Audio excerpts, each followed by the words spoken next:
Donc, je suis le docteur Cédric Moreau, je suis médecin généraliste à Paris dans le 12e arrondissement. Et j'exerce la médecine libérale en cabinet de médecine libérale de groupe. J'ai un exercice libéral pur, après des activités annexes, je dirais, universitaires, mais je travaille uniquement dans ce cabinet médical. Donc c'est la médecine générale de secteur 1, conventionné. Et je suis amené à prendre en charge et à m'occuper de patients, je dirais du nourrisson à la personne très âgée, sans distinction ou discrimination, avec un accueil un peu particulier, puisque c'est un accueil euh, sans rendez-vous, en permanence, donc du lundi au vendredi, et sans secrétariat. C'est-à-dire aussi, il y a un accueil téléphonique. Alors c'est important que je dise ça parce que c'est presque, euh, avec le temps maintenant, ça devient presque une particularité et presque une anomalie dans la façon de faire maintenant des accueils plutôt avec des secrétariats à distance, voire des prises de rendez-vous avec des logiciels spécifiques, dont un très connu euh, que nous ne faisons pas. Voilà. Donc on répond au téléphone et tout patient qui rentre dans le cabinet entre 9 heures, enfin le matin ou l'après-midi aux heures ouvrables, va être vu, va pouvoir avoir une consultation médicale. C'est de la médecine générale et c'est de la médecine générale de quartier. Ça c'était je dirais des spécificités quand ce cabinet a été créé. C'était d'être un cabinet, je dirais, dans la ville, dans le quartier, mais je dirais que dans les années 80, c'était ça la médecine générale. C'était de s'installer le médecin s'installait dans un lieu, et il était médecin de quartier, médecin de famille. Souvent, d'ailleurs, il y avait des plages horaires de rendez-vous, puis de nombreuses plages horaires sans rendez-vous. Hein.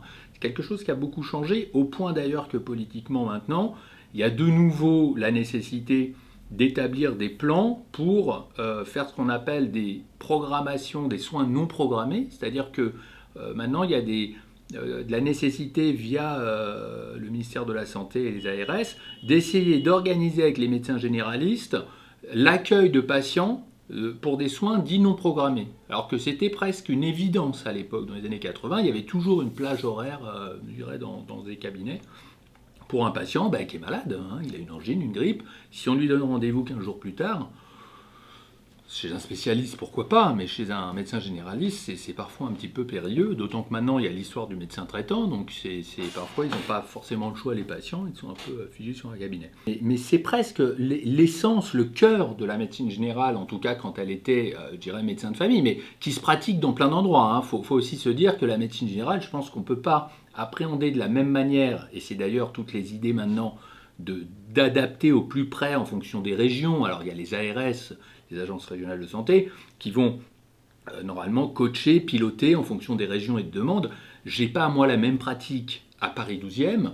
Je dirais presque qu'un médecin qui est à Paris 16e, donc déjà il y a je dirais une localisation un peu différente, et encore moins qu'un médecin qui est dans la Creuse, dans le Périgord. On n'a pas du tout les mêmes pratiques, les mêmes demandes, enfin on n'a pas du tout les mêmes pratiques. En tout cas, on n'a pas la même interaction peut-être au niveau local, ne serait-ce que par exemple en province, il y a beaucoup de visites, de déplacements, il y a des gardes à gérer. Hein, dans les grandes villes, il y a toute une gestion des gardes qui a été instaurée et de façon à libérer aussi en pratique de médecine générale.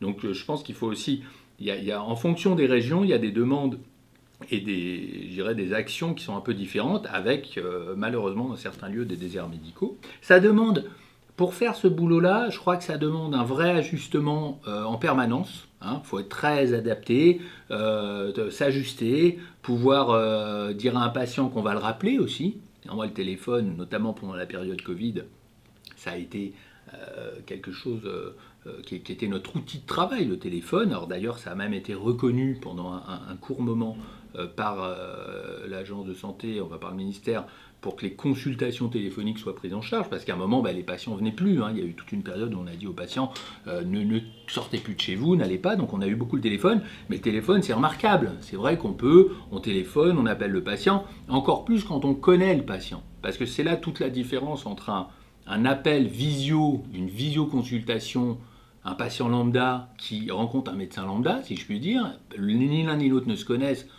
c'est pas évident, À la différence d'un appel téléphonique d'un patient qu'on connaît depuis 10-15 ans et qui va nous révéler, qui va nous dire tel ou tel signe et dont on sait, en tout cas on peut avoir déjà une interprétation clinique de savoir la gravité ou pas de ce qu'il est en train de nous décrire. Ça a été très utile au moment du Covid pour distinguer des angoisses, des inquiétudes, au mois de mars, avril de 2020. C'était des nombres d'appels extraordinaires. On passait, mais comme en plus nous on n'a pas de filtre, ce qui était formidable et ce que nous ont ensuite rapporté les patients, avec beaucoup de sincérité, et c'était très sympathique à entendre en tout cas, c'est qu'ils ont énormément apprécié notre disponibilité téléphonique. Ça c'était, je pense, un des apports de la médecine générale qui a été fait sur le plan local, mais qui n'a pas forcément été immédiatement reconnu au tout début de l'épidémie. C'est cet apport de la médecine libérale dans la connaissance des patients. Et dans le fait qu'il y a des patients qui étaient dans une angoisse manifeste, mais qui cliniquement ne présentaient pas de signe de gravité, et à qui on a pu désamorcer d'aller aux urgences. Le CRCMRP, effectivement. Alors, je l'utilise de façon extrêmement variée parce que l'offre de l'association me permet alors soit de venir en aide à malheureusement la solitude, l'isolement des patients et patientes parisiennes, et notamment en visite, puisque voilà encore une autre façon de pratiquer la médecine. Mais toutes ces façons sont, moi je trouve, enrichissantes. Alors c'est vrai que ça demande une énergie psychique. J'ai la chance, moi, de travailler avec des collègues qui sont très disponibles aussi au cabinet, donc on arrive à se trouver aussi des temps où on est en dehors, et puis on va au théâtre, on lit, on se promène, on fait un peu de randonnée, parce qu'il faut aussi se ressourcer, c'est important soi-même d'être à l'aise. On peut parler directement éventuellement des soucis que je trouve moi en 2021, là, en septembre, c'est la visite à domicile. Alors je sais que dans les nouveaux avenants là, de la convention des discussions qu'il y a autour du soin, il va y avoir une revalorisation dans certaines conditions de la visite à domicile, patient de plus de 80 ans, en affection longue durée et dont on est le médecin traitant, il va y avoir une revalorisation. Il faut savoir qu'une visite à domicile, c'est 35 €. C'est 3/4 d'heure à 1 heure, si on veut vraiment prendre le temps. En tout cas, donc je prends cet espace-temps énorme. La visite à domicile, c'est d'arriver chez les patients, voir dans quel environnement ils vivent. Et je pense que c'est là où vraiment on prend conscience, parfois de leur isolement, parfois de leurs difficultés. Et c'est là où moi, je vais faire appel, et de façon importante, alors à différentes associations, dont le CRCMRP, pour pouvoir rompre l'isolement de patients, parce que souvent, nous, on a un acte médical, on vient et puis on va statuer sur une pathologie chronique, diabète, des troubles neurologiques, des troubles cardiovasculaires, mais parfois, il va aussi falloir déclencher des aides. Alors ça va être des aides pour s'alimenter, parce qu'on ne peut pas soigner quelqu'un qui ne s'alimente pas. Je veux dire, ça n'a pas de sens. Donc souvent d'ailleurs, je jette un petit coup d'œil avec la permission du patient ou de la patiente toujours, toujours demander la permission au patient, dans son frigo. Et alors souvent on tombe sur des pépites, quoi. C'est incroyable. C'est-à-dire frigo vide, frigo il y a 3 trucs. Et là à ce moment-là, l'aide de l'association, ça va être de pouvoir enclencher des relais vers ensuite des services sociaux qui ne sont pas forcément défaillants. C'est-à-dire le service de secteur social n'est pas défaillant, mais il n'y a pas eu de lien qui s'est fait. La personne, elle était dans son quotidien, les années ont passé, parfois il y avait un voisin, une voisine qui venait aider, parfois un cousin, parce que souvent c'est des personnes qui sont isolées familialement aussi, soit qui sont en rupture, soit parce qu'ils n'ont pas, soit ils ont migré, soit d'une province, soit d'un pays parfois, et ils sont vraiment... Et à ce moment-là, ils se sont laissés un peu choir, et l'idée de l'association, c'est de pouvoir être au plus près, parce qu'un des luxes, moi je trouve, de cette association, c'est que ce n'est pas aux patients d'aller vers, c'est l'association qui va vers, dans le soin. Mais c'est aussi du soin que de pouvoir aider dans les papiers. Et il arrive que des patients soient plus à l'aise, non pas chez eux, non pas chez le médecin, mais éventuellement dans un café ou dans un lieu annexe à leur logement, pour pouvoir un peu discuter de ça avec quelqu'un. Et c'est aussi la possibilité de l'association. Ça a été remis en question évidemment avec cette grande période Covid, qui a eu des conséquences gigantesques dans l'accès aux soins, mais aussi dans l'accès aux services sociaux. Alors, y a, le grand intérêt, moi, je trouve, de l'aide qu'apporte l'association. Alors, j'étais peut-être plus disserte sur l'interview, la dernière fois que j'en avais parlé, mais sur l'aide, c'est c'est euh, c'est la personnalisation de l'accompagnement. C'est-à-dire que c'est vraiment la possibilité, en tout cas la conscience, moi je trouve, dans cette association, euh, que l'interaction va se passer entre deux personnes. Et que c'est pas un anonymat, c'est-à-dire que c'est pas on déclenche et puis on a un numéro et puis c'est tel numéro, on va envoyer un courrier, on va appeler. Là j'ai vraiment, en tout cas à chaque fois dans les suivis quand il y a eu, et c'est des suivis d'ailleurs qui vont être ponctuels ou qui vont s'allonger dans le temps, hein, à chaque fois que l'association, en tout cas que les patients sont, j'ai envie de dire, relayés dans le circuit classique et que ça s'organise, souvent l'association se décale et puis laisse le patient s'organiser. Et parfois d'ailleurs, on recontacte. C'est-à-dire que malheureusement, parfois, il y a des choses qui ont été faites et relayées. Et puis, par exemple, je vois bien, moi, le turnover qu'on peut avoir dans certains services ou dans certains lieux de soins.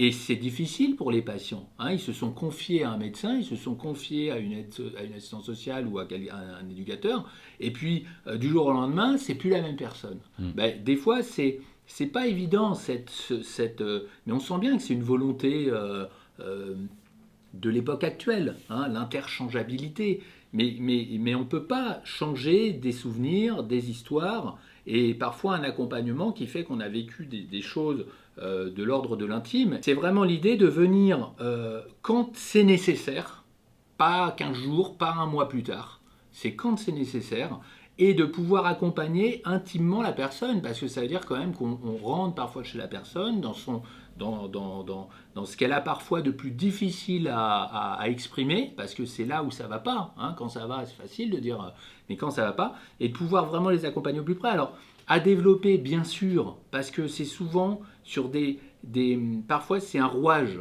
et il suffit juste de déclencher un peu, par exemple, un service, le plateau repas, hein. Il y a des démarches, il y a plein de choses qui existent, plein de choses en France, formidables. Mais parfois, il y a un décalé à déclencher. Parfois, il y a des décalés dans la prise en charge des soins uniquement par méconnaissance de l'assuré des droits auxquels il peut avoir possibilité. Et c'est là où les coursiers sanitaires ont un vrai luxe. Alors, parfois, j'ai presque l'impression, alors le terme est un peu galvaudé, mais comme des grands frères ou des grandes sœurs ou des membres comme ça qui vont venir en plus et faire un travail qui est souvent fait par la famille. Souvent, ça va être la famille qui fait ce boulot-là. C'est une fille, un fils qu'on appelle parce qu'on s'occupe d'un vieux patient dont on voit bien qu'il n'a pas la maîtrise des différents documents, parce que nous, c'est pareil, on peut aider à prendre rendez-vous, on peut aider à organiser, mais à un moment, on ne peut pas non plus être le jour de l'arrivée de l'ambulance, on ne peut pas être chez le patient à ce moment-là. Et souvent, c'est les familles qui s'occupent de ça. Mais malheureusement, il y a beaucoup, beaucoup de situations où soit les familles ne s'entendent pas, hein, c'est une réalité aussi, ou soit il n'y a pas de famille, il y a un isolement véritable. Et là, cette interaction, ce rouage, il est fait par les coursiers sanitaires. Tout ce qui peut être mis dans l'intérêt du patient, dans l'intérêt de son suivi, est bon, et bon à prendre, évidemment. Et souvent, c'est terrible de se dire que on a des qualités de soins quand même. En France, on a un accès aux soins qui est extraordinaire. On l'a vu avec la crise. Je veux dire, c'est incroyable ces capacités comme ça de pouvoir fournir des lieux d'hospitalisation. Alors après, il y a la crise de l'accès aux soins, c'est encore autre chose. Et puis il y a aussi la crise de l'hôpital, qui est une évidence. C'est-à-dire qu'avant le Covid, on se rendait déjà compte que malheureusement, on est dans une accélération du temps de soins à l'hôpital. Les gens rentrent, ils sortent aussitôt. Parfois, l'hôpital, c'est des lieux aussi où il faut peut-être rester un peu plus longtemps. Et on l'a vu avec le manque de lits. C'est-à-dire qu'à un moment, à force d'enlever des lits, on s'est retrouvé dans des systèmes de soins qui n'arrivaient plus à endiguer une épidémie, mais aussi des malades. On fait avec. Nous, finalement, on avait appris un petit peu à faire avec. Ce qu'il faut se dire, c'est que c'est terrible de se dire qu'on a un accès aux soins quand même qui est incroyable, mais que parfois, il faut réussir à déclencher des curseurs, des leviers pour pouvoir soigner dans de bonnes conditions des patients. C'est aussi un des axes sur lesquels le CRCMRP nous aide, c'est parce qu'il y a aussi des patients qui relèvent pas forcément du service social, c'est-à-dire qu'ils ont l'accès aux soins, ils ont l'accès aux différents paramètres de couverture sociale, mais ils ont un souci de, de s'organiser dans leur quotidien. C'est-à-dire d'aller à la pharmacie, d'aller faire la prise de sang. C'est-à-dire on prescrit, et puis 2 mois après on represcrit, et puis 6 mois après on represcrit, et la prise de sang n'est pas faite. L'intérêt des coursiers sanitaires, c'est qu'ils viennent s'intercaler. C'est ni des ambulanciers, ni des infirmiers. Ça va être vraiment des accompagnateurs. Voilà, ils vont faire la course vers le soin.